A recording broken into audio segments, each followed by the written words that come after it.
ಮಕ್ಕಳೇ, ಇವತ್ತಿನ ಪದ್ಯದ ಹೆಸರು ವಚನಗಳು. ನಿಮಗೆ ಇಲ್ಲಿ ಬಸವಣ್ಣನವರ ವಚನ, ಸೊನ್ನಲಿಗೆಯ ಸಿದ್ದರಾಮ ಇವರ ವಚನ, ಹಾಗೆ ಅಕ್ಕ ಮಹಾದೇವಿಯ ವಚನವನ್ನು ಕೊಟ್ಟಿದ್ದಾರೆ. ಈಗ ನಾವು ಬಸವಣ್ಣನವರ ಬಗ್ಗೆ ತಿಳ್ಕೊಳ್ಳೋಣ. ಬಸವಣ್ಣ ಭಕ್ತ ಭಂಡಾರಿ ಬಸವಣ್ಣನವರು 12ನೆಯ ಶತಮಾನದ ಮಧ್ಯಭಾಗದಲ್ಲಿ ವಿಜಯಪುರ ಜಿಲ್ಲೆಯ ಬಾಗೇವಾಡಿಯಲ್ಲಿ ಜನಿಸಿದರು. ಇವರ ತಂದೆ ಮಾದರಸ, ತಾಯಿ ಮಾದಲಾಂಬಿಕೆ. ಇವರು ಕಳಚೂರಿಯ ಬಿಜ್ಜಳದ ಆಸ್ಥಾನದಲ್ಲಿ ಪ್ರಧಾನಮಂತ್ರಿಯಾಗಿದ್ದರು. ವಿಶ್ವದ ಮೊಟ್ಟಮೊದಲ ಸಂಸತ್ತು ಎಂಬ ಖ್ಯಾತಿ ಪಡೆದ ಅನುಭವ ಮಂಟಪ ರೂವಾರಿಗಳು ಇವರು. ಕಾಯಕವೇ ಕೈಲಾಸ ಎಂದು ಸಾರಿ ಜನರನ್ನು ದುಡಿದು ಬದುಕುವ ಪಥದಲ್ಲಿ ಮುನ್ನಡೆಸಿದರು. ಬಸವಣ್ಣನವರ ಸುಮಾರು 1500 ವಚನಗಳನ್ನು ಪ್ರಸ್ತುತದಲ್ಲಿ ಲಭ್ಯವಿದೆ. ಇವರ ವಚನಗಳ ಅಂಕಿತನಾಮ ಕೂಡಲ ಸಂಗಮ ದೇವ. ಸೊನ್ನಲಿಗೆಯ ಸಿದ್ದರಾಮ. ಸಿದ್ದರಾಮರ ಊರು ಸೊನ್ನಲಿಗೆ. ಇವರ ತಂದೆ ಮುದ್ದಗೌಡ, ತಾಯಿ ಸುಗ್ಗವ್ವೆ. ಅಲ್ಲಮ್ಮ ಪ್ರಭುವಿನಿಂದ ಜ್ಞಾನಯೋಗದ ಮೆಟ್ಟಲೇರಿ ಶಿವಜ್ಞಾನ ಸಂಪನ್ನರಾದ ವಚನಕಾರ. ಇವರು ಕರ್ಮದಲ್ಲಿ ನಂಬುಗೆ ಇರಿಸಿದವನು. ಅನುಭವ ಮಂಟಪದ ಒಬ್ಬ ಸಕ್ರಿಯ ಅಂದರೆ ಅಲ್ಲಮ್ಮ ಪ್ರಭುಗಳ ದರ್ಶನ ಮತ್ತು ಮಾರ್ಗದರ್ಶನದಿಂದ ಚಿಂತಕರಾಗಿದ್ದರು. ಇವರ ಅಂಕಿತನಾಮ ಕಪಿಲಸಿದ್ಧ ಮಲ್ಲಿಕಾರ್ಜುನ. ಅಕ್ಕ ಮಹಾದೇವಿ. ಈಕೆ ಶಿವಮೊಗ್ಗ ಜಿಲ್ಲೆಯ ಉಡುತಡಿ ಎಂಬಲ್ಲಿ ಜನಿಸಿದರು. ಇವರು ಅಲ್ಲಮ್ಮನಿಂದ ವೈರಾಗ್ಯ ನಿಧಿ ಎಂದು ಕರೆಸಿಕೊಂಡವಳು. ಈಕೆ ಕನ್ನಡ ಸಾಹಿತ್ಯದ ಮೊದಲನೆಯ ಕವಿಯಿತ್ರಿ. ಈಕೆಯ ವಚನಗಳು ಭಕ್ತಿ, ವೈರಾಗ್ಯ, ಜ್ಞಾನ ಸಂಪನ್ನವಾಗಿದ್ದರೂ ಕಾವ್ಯ ಸೌಂದರ್ಯದಿಂದ ಮೋಹಕವಾಗಿದೆ. ಈಕೆ ಸಂಪ್ರದಾಯಗಳನ್ನು ಧಿಕ್ಕರಿಸಿ ಅಲೌಕಿಕ ನೆಲೆಯಲ್ಲಿ ನಿಂತ ದಿಟ್ಟ ಮಹಿಳೆ. ಇವರ ಶ್ರೀಶೈಲದ ಕವಳಿಬನದಲ್ಲಿ ಚನ್ನಮಲ್ಲಿಕಾರ್ಜುನನನ್ನೇ ಪತಿಯೆಂದು ನಂಬಿ ಆ ಕಾಡಿನಲ್ಲಿ ಐಕ್ಯಳಾದಳು. ಇವರ ಅಂಕಿತನಾಮ ಚನ್ನಮಲ್ಲಿಕಾರ್ಜುನ. ಮಕ್ಕಳೇ, ವಚನಗಳು ಕನ್ನಡ ಸಾಹಿತ್ಯದಲ್ಲಿ ಅತ್ಯಂತ ವಿಶಿಷ್ಟವಾದ ಬರವಣಿಗೆಗಳು ಆಗಿವೆ. ಇವುಗಳನ್ನು 12ನೇ ಶತಮಾನದ ಮಧ್ಯಭಾಗದಲ್ಲಿ ಬಸವಣ್ಣ, ಅಲ್ಲಮ್ಮ ಪ್ರಭು, ಅಕ್ಕ ಮಹಾದೇವಿ ಮುಂತಾದವರು ರಚಿಸಿದ್ದಾರೆ.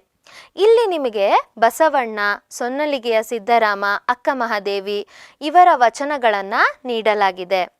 ವರ್ಗರಹಿತ ಮತ್ತು ವರ್ಣರಹಿತ ಸಮಾಜವನ್ನು ಕಟ್ಟುವುದು ಈ ವಚನದ ಮೂಲ ಉದ್ದೇಶ. ವರ್ಗರಹಿತ ಅಂತ ಹೇಳಿದ್ರೆ ಸಮಾಜದ ಬಡವರು, ಶ್ರೀಮಂತರು ಎಂಬ ವಿಂಗಡಣೆ ಇದ್ದು, ಹಾಗಾಗಿ ಎಲ್ಲರಿಗೂ ಒಂದೇ ಎಂಬ ಭಾವನೆ ಮೂಡಿಸಲು ವಚನಗಳ ಮೂಲಕ ಶರಣರು ಹೇಳಲು ಪ್ರಯತ್ನಿಸುತ್ತಾರೆ. ಹಾಗೆ ಇಲ್ಲಿ ವರ್ಣರಹಿತ ಅಂತ ಹೇಳಿದ್ರೆ ಜಾತೀಯತೆ ಬಹಳ ಪ್ರಚಲಿತವಾದ ಕಾಲ ಆಗಿತ್ತು. ಕಪ್ಪು ಎಂದರೆ ಕೀಳು ವರ್ಗದವರು, ಬಿಳಿಯರು ಎಂದರೆ ಮೇಲ್ವರ್ಗದವರು ಅಂತ ಇತ್ತು ಆಗ. ಕಾಯಕವೇ ಕೈಲಾಸ ಎಂಬುದನ್ನು ಬಸವಣ್ಣನವರು ಹೇಳಿದ್ದಾರೆ. ಅವರ ಅಂಕಿತನಾಮ ಏನು? ಕೂಡಲ ಸಂಗಮ ದೇವ. ಹಾಗಾದರೆ ಮಕ್ಕಳೇ, ಬಸವಣ್ಣ ಅವರ ವಚನದ ಬಗ್ಗೆ ಈಗ ನಾವು ತಿಳ್ಕೊಳ್ಳೋಣ. ನೀರನ್ನ ಕಂಡರೆ ಮುಳುಗುವರಯ್ಯ ಅಂದರೆ ಈಗಲೂ ಕೂಡ ಆ ಪದ್ಧತಿ ಇದೆ. ಜನರು ನೀರನ್ನು ಕಂಡ್ರೆ ಸಾಕು ಅದು ಪವಿತ್ರವಾದ ಗಂಗಾಜಲ ಅಂತ ಹೇಳಿ ಅದರಲ್ಲಿ ಮುಳುಗಿ ಹೇಳ್ತಾರೆ. ದೇವಸ್ಥಾನದ ಹತ್ರ ಇರುವ ನದಿಗಳನ್ನು ನೋಡಿದ್ರೆ ಅದರಲ್ಲಿ ಎಷ್ಟು ಮಲಿನತೆ ಇದೆ ಅಂತ ಹೇಳಿ ಅವರು ನೋಡೋದೇ ಇಲ್ಲ, ಗಮನಿಸೋದೇ ಇಲ್ಲ. ಅದರಲ್ಲಿ ನೀರಲ್ಲಿ ಮುಳುಗಿ ಹೇಳ್ತಾರೆ. ಹಾಗೆ ಮರವನ್ನು ನೋಡಿದ್ರೆ ಸಾಕು, ಅರಳಿ ಮರ ಆಗಿರ್ಬೋದು, ಬೇವಿನ ಮರ ಆಗಿರ್ಬೋದು, ನೋಡಿ ಅದನ್ನು ಸುತ್ತುತ್ತಾರೆ. ಅದಕ್ಕಾಗಿ ಬಸವಣ್ಣನವರು ಏನು ಹೇಳ್ತಾರೆ ಅಂದರೆ, ಇಲ್ಲಿ ದೇವರ ಬಗ್ಗೆ ಶ್ರದ್ಧೆ ಇಲ್ಲ. ನೀರನ್ನು ನೋಡಿ ಮೊದಲು ಸ್ನಾನ ಮಾಡಬೇಕು ಅಂತ ಹೇಳ್ತಾರೆ. ಹಾಗೆ ಮರವನ್ನು ನೋಡಿದ ತಕ್ಷಣ ನಾವು ಅದನ್ನು ಸುತ್ತಬೇಕು, ಅದರಿಂದ ನಮಗೆ ಒಳ್ಳೆಯದಾಗತ್ತೆ ಅಂತ ಅಂದ್ಕೊಳ್ತಾರೆ. ಆ ರೀತಿಯ ಆಚರಣೆಗಳಿಗನ್ನ ಮಾಡ್ತಾರೆ ವಿನಃ ಈ ಥರ ಆಚರಣೆಗೆ ಬೆಲೆ ಕೊಡುವುದಿಲ್ಲ. ದೇವನನ್ನು ಅರಿಯುವುದರಲ್ಲಿ ಶ್ರಮ ಪಡ್ತಾ ಇಲ್ಲ ಅಂತ ಇಲ್ಲಿ ಬಸವಣ್ಣನವರು ಹೇಳಿದ್ದಾರೆ. 2ನೇ ವಚನ ಮಕ್ಕಳೇ, ಕಪಿಲಸಿದ್ಧ ಮಲ್ಲಿಕಾರ್ಜುನ.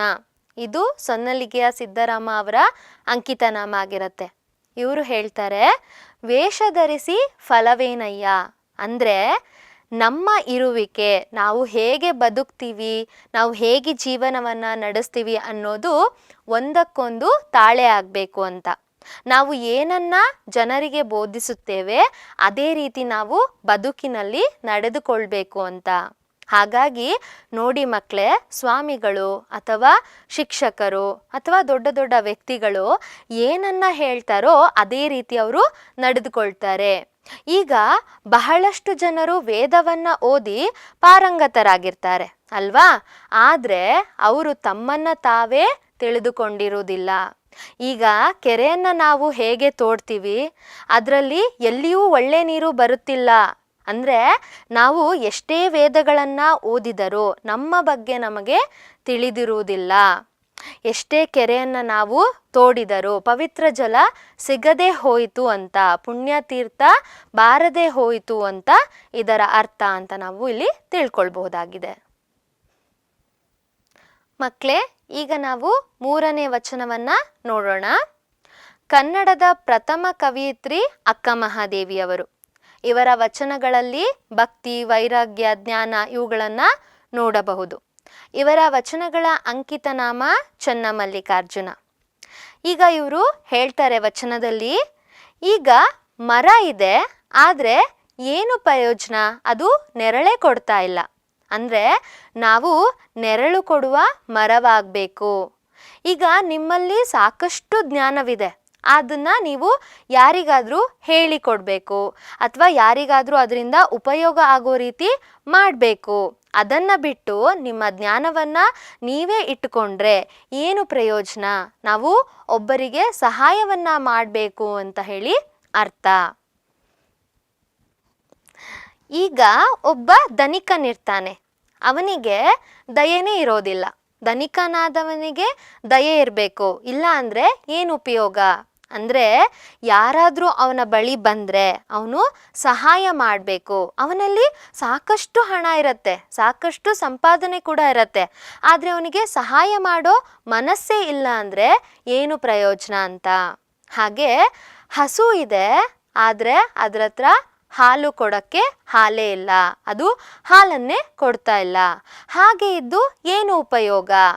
ಈಗ ಮಕ್ಕಳೇ, ಕೆಲವರು ನೋಡ್ಲಿಕ್ಕೆ ಬಹಳ ಸುಂದರವಾಗಿ ಕಾಣಿಸ್ತಾರೆ, ಆದ್ರೆ ಅವರಿಗೆ ಒಳ್ಳೆಯ ಗುಣನೇ ಇರೋದಿಲ್ಲ. ನೋಡಿ ಮಕ್ಕಳೇ, ಮನುಷ್ಯನಿಗೆ ರೂಪ ಚೆನ್ನಾಗಿಲ್ಲ ಅಂದ್ರು ಹೇಳಿ ನಡೆಯತ್ತೆ, ಆದ್ರೆ ಒಳ್ಳೆಯ ಗುಣವಿರಬೇಕು, ಆಗ್ಲೇ ಅವರನ್ನ ಎಲ್ಲರೂ ಇಷ್ಟಪಡೋದು. ಈಗ ಅಗಲು ಅಂತ ಹೇಳಿದ್ರೆ ಇಲ್ಲಿ ಊಟದ ತಟ್ಟೆ, ಬಾನ ಅಂತ ಹೇಳಿದ್ರೆ ಅನ್ನ. ಊಟದ ತಟ್ಟೆಯಲ್ಲಿ ಅನ್ನನೇ ಇಲ್ಲ ಅಂತ ಹೇಳಿದ್ರೆ ಏನು ಪ್ರಯೋಜನ? ನಾನು ಇದ್ದು ಏನು ಪ್ರಯೋಜನ ಅಂತ ಇಲ್ಲಿ ಹೇಳ್ತಾ ಇದ್ದಾರೆ. ಮನುಷ್ಯನಾಗಿ ಹುಟ್ಟಿ ನಿಮ್ಮ ಜ್ಞಾನವು, ನಿಮ್ಮ ಜ್ಞಾನದ ಅರಿವು ನನಗಿಲ್ಲ, ನೀವು ಯಾರು ಅಂತ ನಾನು ಅರಿತೇ ಇಲ್ಲ, ಹಾಗಾಗಿ ನಾನಿದ್ದು ಏನು ಪ್ರಯೋಜನ ಅಂತ ಹೇಳಿ ಅಕ್ಕ ಮಹಾದೇವಿಯವರು ಹೇಳಿದ್ದಾರೆ. ಮಕ್ಕಳೇ, ಇದಿಷ್ಟು 3 ವಚನಗಳ ಸಾರಾಂಶವಾಗಿದೆ. ಇದು ನಿಮಗೆ ಚೆನ್ನಾಗಿ ಅರ್ಥ ಆಗಿದೆ ಅಂತ ಅನ್ಕೊಳ್ತೀನಿ. ಮತ್ತೆ ಮುಂದಿನ ಪಾಠದಲ್ಲಿ ಸಿಗ್ತೀನಿ.